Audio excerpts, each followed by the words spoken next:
तो स्टूडेंट्स, आज हम आपके सामने लेकर आ रहे हैं क्लास 10th हिंदी का चैप्टर नंबर 2, जिसमें हम पढ़ेंगे राम लक्ष्मण परशुराम संवाद।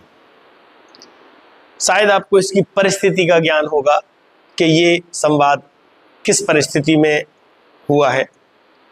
तो गोस्वामी तुलसीदास जी ने इस राम लक्ष्मण परशुराम संवाद में उस परिस्थिति का वर्णन किया है जब माता सीता के स्वयंवर का आयोजन महाराज जनक द्वारा किया गया था, और इसमें यह शर्त रखी गई थी कि जो इस शिव धनुष पर प्रत्यंचा चढ़ा देगा उससे माता सीता का विवाह कर दिया जाएगा।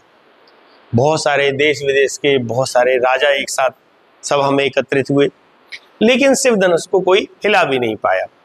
तब गुरु विश्वामित्र के कहने पर श्री राम उठे, उन्होंने धनुष उठाया, प्रत्यंचा चढ़ाने के लिए जैसे ही झुकाया तो शिव धनुष गगनभेदी आवाज के साथ 2 हिस्सों में टूट गया। इतना भयंकर शोर हुआ, इतना भयंकर नाद हुआ कि उसे सुनकर महर्षि परशुराम, जिन्होंने महाराज जनक को यह शिव धनुष रखने के लिए दिया था, वो क्रोधित होकर सभा में चले आए। और उसके बाद क्या हुआ वो हम इस राम लक्ष्मण परशुराम संवाद में पढ़ेंगे आज। तो चलिए प्रारंभ करते हैं। राम लक्ष्मण परशुराम संवाद थोड़ा सा ध्यान से हम इसको देखेंगे और समझने की कोशिश करेंगे। तो सबसे पहले जैसे ही परशुराम जी आते हैं और प्रचंड क्रोध के साथ आते हैं तो सब लोग उनको देखकर डर जाते हैं। तो भगवान राम सामने आते हैं, जनक जी उनको लेकर आते हैं और वो कहते हैं, जब वो पूछते हैं कि परशुराम जी पूछते हैं कि किसने तोड़ा शिव धनुष, तो भगवान राम कहते हैं, नाथ शंभु धनु भंजनिहारा। हे नाथ, शंभु धनु शिव जी का धनुष, शंभु यानी शिव जी, धनु माने धनुष, भंजनिहारा माने तोड़ने वाला। हे नाथ, इस शिव धनुष को तोड़ने वाला हो यही क्यों एक दास तुम्हारा, आपका ही कोई ना कोई एक दास ही होगा। इस सब शिव धनुष को तोड़ने वाला आपका ही कोई दास होगा। आयसु काह कहिए किन मोही, आप मुझे आज्ञा दीजिए क्या करना है। आयसु मुझे आज्ञा दीजिए, आयसु मोही मुझे आज्ञा दीजिए, काहे कहिए किन क्या करना है।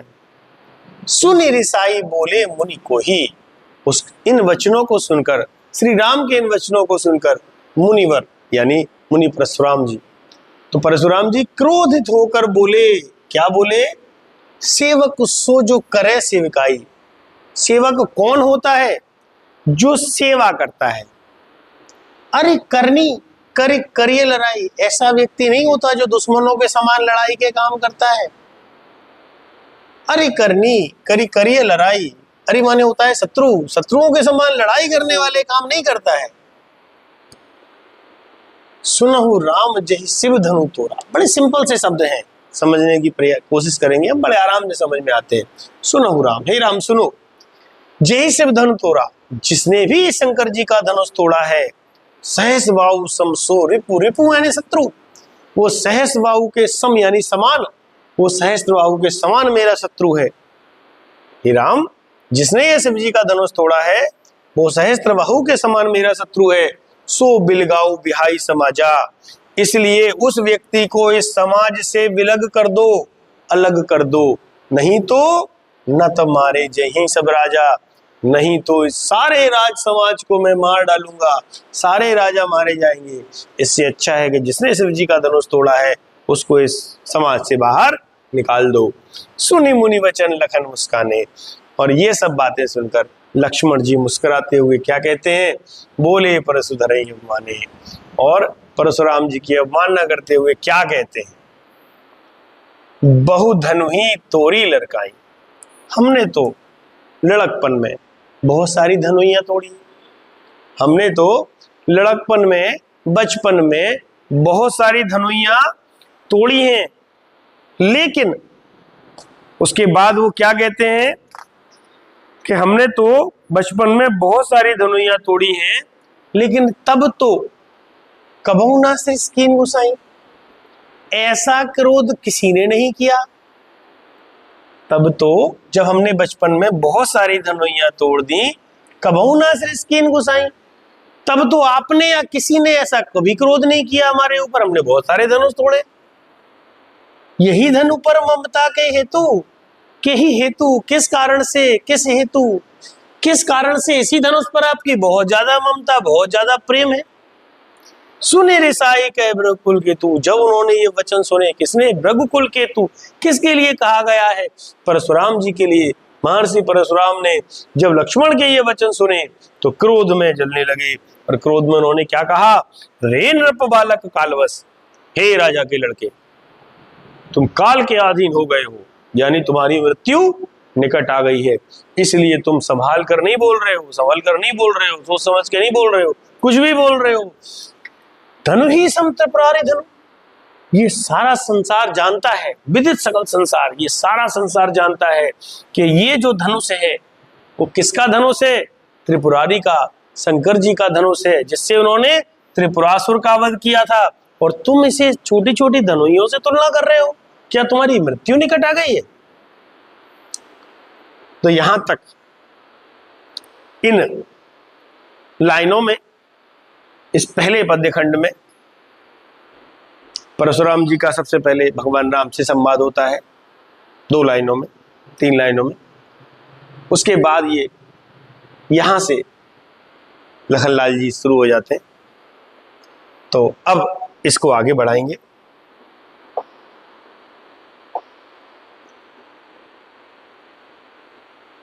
अब देखिए लखनलाल जी आगे क्या कहते हैं।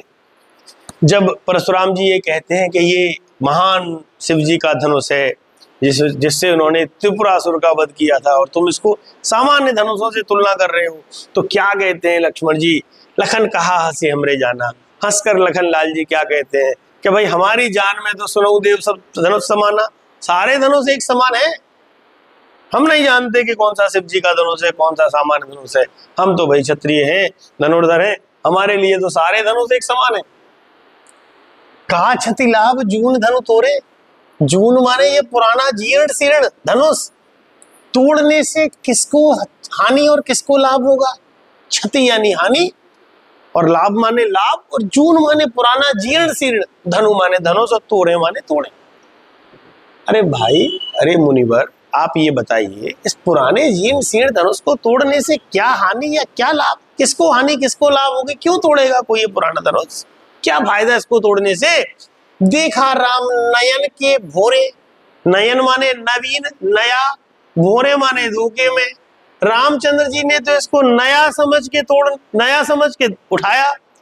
इसका जो भी हुआ, इसका चाहे तोड़ा हो, चाहे उठाया हो, प्रत्यंचा चढ़ाई हो, लेकिन भगवान ने तो इसको नया समझ के उठाया था। उन्हें क्या पता कि ये जीर्ण शीर्ण धनुष है। तो देखा राम नयन, नयन यहाँ नेत्रों से नहीं है, नयन यहाँ नवीन से है, नए से है। भोरे माने धोखे से, भगवान ने तो इसको नया समझ लिया। छुआ तो टूट रघुपति ना दोषु। अब ये रघुपति के यानी भगवान श्री राम के छूने से ही टूट गया, तो इसमें उनका क्या दोष है? उनने तो नया समझ के उठाया था, और ये तो छूते ही टूट गया। मुनि बिन काज करिए कतरोसु। तो मुनिवर, आप बिना काम के इस प्रकार से क्रोध कर रहे हैं, इसमें भगवान श्री राम का कोई दोष नहीं है। उनने तो उसे नया समझ के उठाया था, और ये तो छूते ही टूट गया। तो इस पुराने धनुष को तोड़ने से किसको हानि है, किसको लाभ होगा?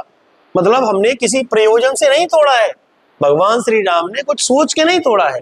उनने तो नया समझ के उठाया था, और छूने से ही टूट गया। तो इसमें इनका क्या दोष होगा?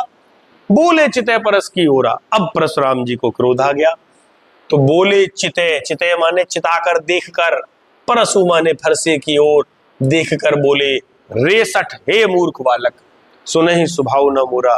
तुमने शायद मेरे स्वभाव के बारे में नहीं सुना है। क्या नहीं सुना है? बालक बोल बधो नहीं तो ही, मैं तुम्हें बालक समझकर बध नहीं कर रहा हूं। बालक बोल बधो माने मारना, तो मैं तुम्हें बालक समझ के तुम्हारा वध नहीं कर रहा हूं। लेकिन इससे तुम क्या समझ रहे हो? तुम मुझे बहुत छोटा सा, मूर्ख सा, केवल सिंपल सा मुनि समझ रहे हो, एक सादा सा मुनि समझ रहे हो, और मैं तुम्हें बालक समझ के छोड़ रहा हूं, और तुम जान रहे हो कि मैं साधारण सा ऐसे ऋषि मुनि हूं। बाल ब्रह्मचारी यति को ही, अब वो अपने बारे में बताते हैं, अपना बखान करते हैं। क्या कहते हैं कि मैं बाल ब्रह्मचारी हूं और साथ में कैसा हूं, अति क्रोधी। विश्व विदित, सारा संसार जानता है कि मैं क्षत्रिय कुल का द्रोही हूं, उनका दुश्मन हूं, उनको मारने वाला हूं। क्षत्रियों से मेरा प्रारंभ से बैर रहा है, ये सारा संसार जानता है। मैं कोई साधारण मुनि नहीं हूं। भुजबल भूमि भूप बिनु कीन्ही, भूप माने राजा, भुजबल माने अपनी भुजाओं के बल से, भूमि यानी पृथ्वी को, भूप बिनु बिना राजाओं के कर दिया, मैंने अपने बाहुबल से इस पृथ्वी को राजाओं से विहीन कर दिया। विपुल बार, कई बार, मही देवन, ब्राह्मणों को दीनी दान कर दी। तो मैं कोई ऐसा वैसा मुनि नहीं हूं, मैं तुम्हें बालक समझ के छोड़ रहा हूं। इसका मतलब ये नहीं कि तुम मुझे एक साधारण सा मुनि समझो। मैं बाल ब्रह्मचारी और अति क्रोधी हूं। सारा संसार जानता है कि मैं क्षत्रिय कुल का दुश्मन हूं, क्षत्रिय कुल का नाश करने वाला हूं। मैंने अपने भुजबल से, मैंने अपनी भुजाओं के बल से, अपने बाहुबल से इस धरती को विपुल बार, कई बार क्षत्रियों से विहीन कर दिया है, राजाओं से विहीन करके किसको दान दे दिया है, ब्राह्मणों को दान दिया है। सो सहस बाहु भुज छेदनिहारा, परसु बिलोक महीप कुमारा, हे राजा के पुत्र तुम मेरे फरसे को देखो। परसु बिलोक महीप कुमारा, हे राजा के पुत्र मेरे फरसे को देखो। इसने इसी से मैंने सहस्त्र बाहु, जिसकी 1000 भुजाएं थी, उन 1000 भुजाओं को काटा था। इससे, इसी फरसे से मैंने सहस्त्र बाहु की 1000 भुजाओं को काटा था, और तुम मुझे एक साधारण सा मुनि समझ रहे हो। मातु पिता ही जनी सोच बस, कृषि महीश किशोर, महीश किशोर माने हे राजा के पुत्र, तुम क्यों अपने माता पिता को सोच के बस, यानी शोक के बस कर रहे हो। सोच का अर्थ यहाँ शोक से है, मतलब तुम मुझसे लड़ाई करके, मुझसे इस प्रकार के वचन कहकर क्यों अपनी मृत्यु को आमंत्रित कर रहे हो, और माता पिता को किसके अधीन कर रहे हो, शोक के अधीन कर रहे हो। हे राजा के पुत्र, तुम अपने माता पिता को क्यों शोक के अधीन कर रहे हो, क्योंकि मेरा परसु मोरति घोर, मेरा फरसा इतना भयानक है, इतना शक्तिशाली है, इतना भयंकर है कि इससे गर्भ के अंदर के शिशु भी समाप्त हो जाते हैं। गर्भन के अर्भक दलन, गर्भ के अंदर के अर्भक यानी जो अजन्मे शिशु हैं वो भी समाप्त हो जाते हैं। मेरा फरसा इतना भयानक है, इतना घनघोर है। ओके, समझ आ रहा है आप लोगों को? तो ध्यान से अपन आगे बढ़ते हैं, और ये अंतिम पद्य खंड है। 3 हिस्सों में ये बांटा हुआ है, 3 इसमें पद्य खंड है। तो ये तीसरा, बिहसी लखनु बोले मृदुबानी। इतनी बातें सुनकर जब परशुराम जी ने अपनी शक्ति का बखान किया, तो इन सब बातों को सुनकर हमारे लखनलाल जी बिहसी, हंसकर मीठी वाणी में बोलते हैं, अहो मुनीश महावटमानी, महावट महायोद्धा। अरे मुनिवर, अब मैंने मान लिया आप तो बड़े महान योद्धा हैं। पुनि पुनि मोह दिखाओ कुठारू, आप जो बार बार फरसा दिखाकर अपना गुणगान कर रहे हैं, पुनि पुनि मोह दिखाओ कुठारू, जो आप बार बार मुझे ये फरसा दिखा रहे हैं कि ऐसा फरसा वैसा फरसा, तो मुझे क्या लग रहा है, चहत उड़ावन फूक पहाड़ू, कि आप चाहते हैं उड़ाना फूक मारकर पहाड़ को। तो जब आप ये जो बार बार फरसा दिखा रहे हो, बखान कर रहे हैं, तो मुझे तो ऐसा लग रहा है कि आप फूक मार के पहाड़ उड़ाना चाहते हैं। यहाँ कुमड़ बतिया को नहीं, कुमड़ बतिया माने अति कमजोर, छुई मुई जैसा कोई नहीं है यहाँ। जे तर्जनी देख मर जाए, कि जो आपकी उंगली देख कर ही मर जाए, कि आप उंगली से इशारा करो और उसको देख कर ही मर जाए, इतना कमजोर ऐसा कुमड़ बतिया यहाँ कोई नहीं है।